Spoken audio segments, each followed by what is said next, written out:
Bonjour à tous et bienvenue sur TPF. Aujourd'hui, nous allons voir comment modifier les dimensions d'une pièce à partir d'une esquisse. Alors, c'est une étape très importante. Pourquoi? Parce que il se peut que vous ayez à modifier des cotes sur votre dessin, sur votre pièce, sans pour autant refaire entièrement la pièce. Et aujourd'hui, je vais vous montrer comment faire. Alors, on va commencer par réaliser une pièce simple en tôle. Donc fichier nouveau, pièce. Donc j'ai décidé de faire une pièce de tôlerie avec deux pliages. Alors pour les pliages, on a vu précédemment les plis esquissés, donc je vais utiliser le pli esquissé. Alors je commence donc par faire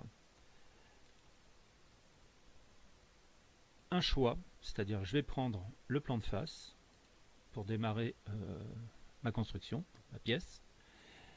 Je vais faire un rectangle par son centre, donc je prends le centre du repère, je dessine mon petit rectangle et je valide donc avec la touche gauche de la souris. Voilà, donc là j'ai un rectangle, pour l'instant on n'a pas donné de dimension, vous voyez tout est affiché en bleu. Cela signifie en fait que on n'a pas renseigné cette construction. Et ça veut dire aussi que cette construction n'est pas contrainte. Voilà, ça veut dire qu'on a strictement rien renseigné. Donc on va la renseigner, on va lui donner une largeur et on va lui donner une longueur à ce rectangle. Donc pour cela, je vais aller dans cotation intelligente. Je fais donc un clic gauche avec ma souris en haut là sur cotation intelligente. Je vais positionner ma souris sur la largeur en cliquant sur le côté gauche de la souris une fois. Et je vais donner donc une cote de largeur de, je sais pas, on va dire 80. Donc je rentre 80 au clavier et je valide. Voilà, donc automatiquement mon dessin se met à 80. Je valide. Donc vous voyez, le trait qui était bleu précédemment est passé ici au noir, ainsi que le trait du haut qui est passé aussi au noir. Concernant les deux autres traits, eux sont restés bleus parce qu'on n'a toujours pas renseigné la longueur. Alors on va faire pareil, cotation intelligente, on va choisir donc ce bord là et ce bord là. On va positionner notre cote au dessus. Là on nous propose 267, on va arrondir à 300. Donc on rentre 300 au clavier et on valide ici notre cote. Voilà. Donc là vous voyez mon rectangle en fait est entièrement noir. Tout ce qui était bleu a disparu, donc ce qui signifie que les informations sont rentrées correctement, que SolidWorks a compris. Il se dit bon bah ok, c'est plus bleu, c'est noir, donc pour moi c'est bon. Alors on va donner une épaisseur à ce rectangle pour former ce que l'on appelle une tôle. Donc pour cela on va dans le petit icône qui est ici, la tôle de base pliée. Alors pour ceux qui n'ont pas le menu tôlerie c'est ici, vous voyez avec ma souris, là je vous le montre. Le menu tôlerie. Alors menu tôlerie pour l'instant on a juste l'icône tôle de base pliée qui s'affiche. Alors pour ceux qui ne l'ont pas, c'est très simple. Vous allez aller dans affichage, ici là-haut, barre d'outils et cocher ici tôlerie. Voilà, donc vous voyez moi c'est grisé ici, le fond est gris. Ça signifie en fait que ma barre d'outils est déjà affichée. Donc je vais cliquer sur tôle de base pliée pour donner une épaisseur donc à ce rectangle que je viens de dessiner. Donc voilà, donc là il me propose de donner ici, vous voyez, une épaisseur à mon rectangle. Là il me propose par défaut une épaisseur de 1,5 mm. Une tôle de 1,5 c'est courant, vous pouvez mettre 2 si vous voulez. Bon là c'est pour l'exercice, donc on va garder 1,5 et on va valider. Donc voilà, on se retrouve avec donc une tôle de 300 mm de long par 80 mm de large avec une épaisseur de 1,5. Alors pour ceux qui n'avaient pas suivi les cours précédemment, je vous rappelle que pour zoomer, il suffit de faire tourner la molette de la souris en avant et en arrière pour pouvoir zoomer à l'endroit que ça vous, où ça vous intéresse. Voilà, donc là je suis en vue de face. Ici, je peux me remettre en vue de face complète. J'ai ma tôle, tout est OK. Donc je vais faire un premier pli. Je vais utiliser pour cela la fonction qui est ici, qui s'appelle le pli esquissé. Donc je vais cliquer. Alors, un point qui est important, là, vous voyez, tout est quasiment affiché ici, là, d'accord. Vous avez des outils supplémentaires, on les verra tous les uns après les autres. Dans les autres tutoriels, aujourd'hui, on va s'intéresser à, comme je vous l'ai dit au début, comment modifier en fait une esquisse, donc une pièce. Donc là, je vais d'abord exécuter un premier pli sur cette tôle. Donc je vais prendre pli esquissé. Il me demande de sélectionner une face. Bon, je vais prendre cette face. OK. Je vais ensuite sélectionner là-haut, vous voyez, ligne. Esquisse une ligne là. Je clique une fois donc avec ma souris, donc clic gauche, je prends ligne. Je vais donc faire un pli de là à là. Alors on va lui donner une distance par rapport au bord, une distance ce pli. On va lui donner une distance, on retourne dans cotation intelligente, on clique une fois sur le pli, enfin sur la ligne de pli plutôt, une fois sur le bord, et on va lui donner donc une distance de 80. On arrondit à 80. Et on valide. Donc on a validé la cote à 80. Et on valide ici. Voilà, donc vous voyez, c'est affiché en noir maintenant, donc tout est parfait. Donc je reclique donc sur pli esquissé à nouveau avec ma souris, donc clic gauche. Voilà. Dans le menu de gauche. Hop. Donc là, il me demande ici, là, dans le premier rectangle, là, rectangle bleu, la face fixe. C'est-à-dire c'est la face qui va rester fixe pendant qu'on va plier ce bout. Donc bah, la face fixe, ça va être ici, d'accord. Et automatiquement, regardez, tac, il me propose de plier ici le bout de ma tôle à 90 degrés, d'accord. Donc la position du pli, c'est sur la ligne de construction du pli, c'est-à-dire la ligne que j'ai au préalablement dessinée à 80 mm du bord. Donc j'ai bien dessiné une ligne à 80 mm du bord, ici, là, on la voit, là, elle est au milieu, la ligne, là. Ici, là, pour être plus précis, là, en noir, ok, vous voyez. Et cette ligne, elle est à 80 mm du bord. Et lui, il plie sur la ligne de construction. Donc je valide. Donc là, ok, on a réalisé un premier pli à 80 sur la ligne de construction.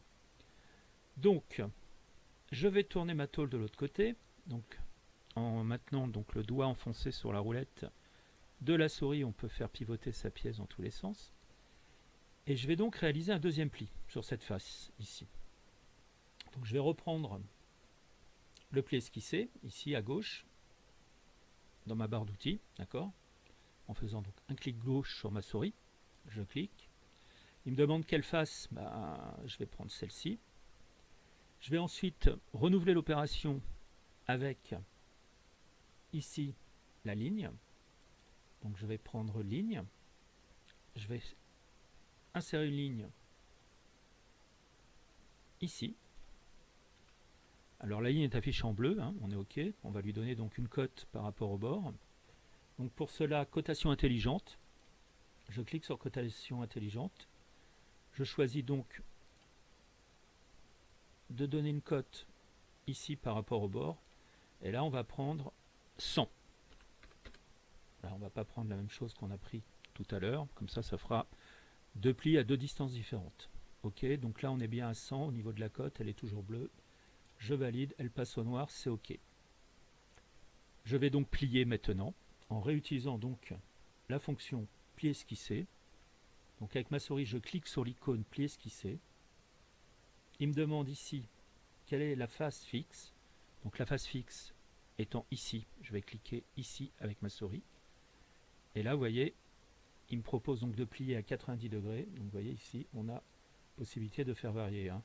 90 degrés, enfin, faire varier l'angle. On va rester à 90 degrés, ça me semble très bien. Donc je rentre au clavier 90 degrés ici, dans l'angle de pliage, et je valide. Ok. Donc là, je me retrouve avec une tôle en fait qui est pliée à deux endroits. Donc on a les fameux 80 qui sont ici, là, là, et les fameux 100 qui sont là. Alors regardez, si je prends l'outil évaluer ici, là, vous voyez en haut là, évaluer, mesurer, ensuite vous prenez mesurer, et vous choisissez de point à point. Ça veut dire que vous allez donner 2 points.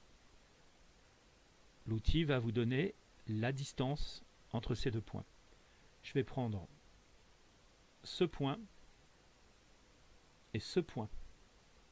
Et vous voyez, j'ai bien mes 80 mm ici. Bon, après, effectivement, j'ai des dixièmes derrière, mais ce qui nous intéresse, c'est notre code de 80 mm. On reviendra après sur les pertes au pli. C'est un autre tuto où je vous expliquerai ce qui se passe au moment où on plie une pièce en tôle. Donc là, on a les fameux 80 mm. Les fameux 80 mm qui nous intéressaient au départ.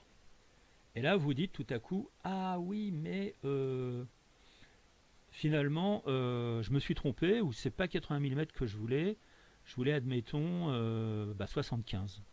Je voulais 75, pas 80. Et là, vous allez pas refaire votre dessin entièrement depuis le début. Il suffit simplement de changer cette distance, cette cote, pour avoir vos fameux 75 mm voulus. Alors, pour cela, c'est très simple, je vais vous expliquer comment l'on procède. On a commencé par faire, regardez à gauche, là, dans l'arbre. Alors là, ça s'appelle l'arbre, hein, pour ceux qui ont suivi les tutoriels précédents. Ça s'appelle l'arbre. On a commencé par faire une tôle de base pliée. Alors, ça va s'afficher ici en orange, regardez. On a commencé par faire une tôle de base pliée. La tôle de base pliée, en fait, la tôle de base pliée, c'était la longueur et la largeur. C'était notre fameux rectangle. Ensuite, en deux, on a fait un pli esquissé. Vous voyez, ça s'affiche en orange au niveau des 80 mm. Donc la partie qu'on a pliée, donc le pli esquissé. Et après, on a fait un pli esquissé ici de 100 mm. Donc c'est le deuxième pli esquissé. Aujourd'hui, ce qui nous intéresse, c'est de modifier ici cette longueur. Parce qu'on se dit, bon, 80, ça va plus, on va mettre 75. Vous pourriez mettre 60 ou ce que vous voulez.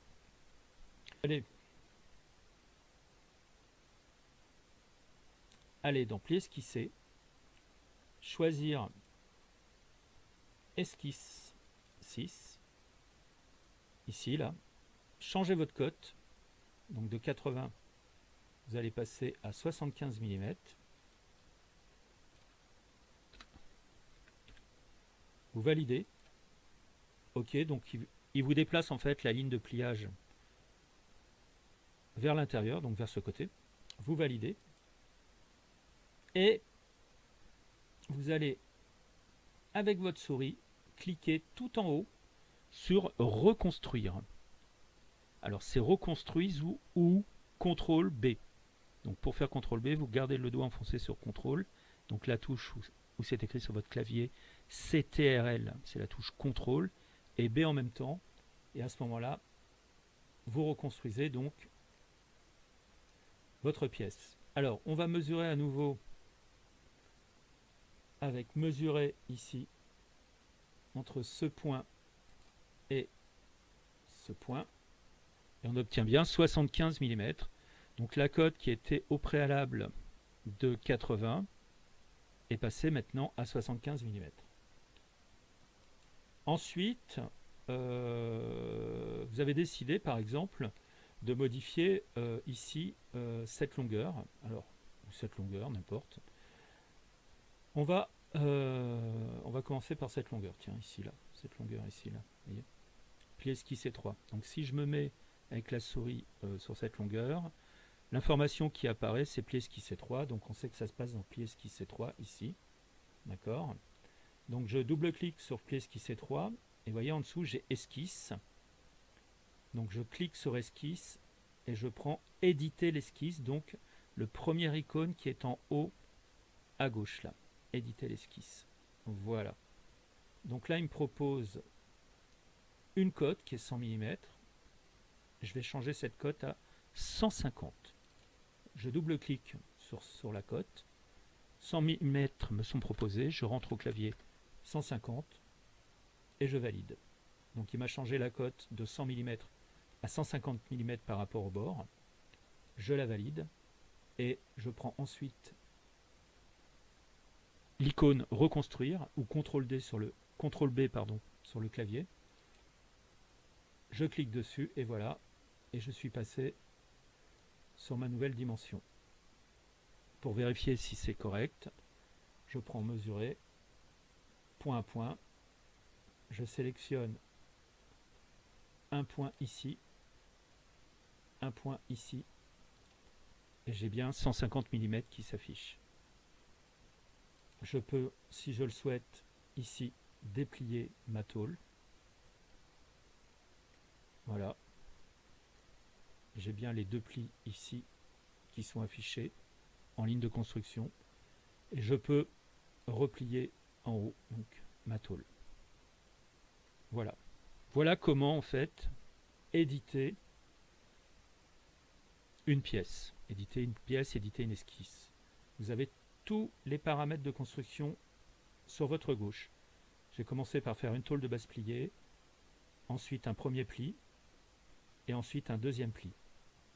Et en fonction de l'avancement de la construction de ma pièce, j'ai dans mon menu, ce qu'on appelle l'arbre en fait, sur la gauche, là, l'arbre, toutes les phases que je vais réaliser. Voilà, j'espère que vous avez compris. Et ça se passe comme ça, avec la modification d'une esquisse.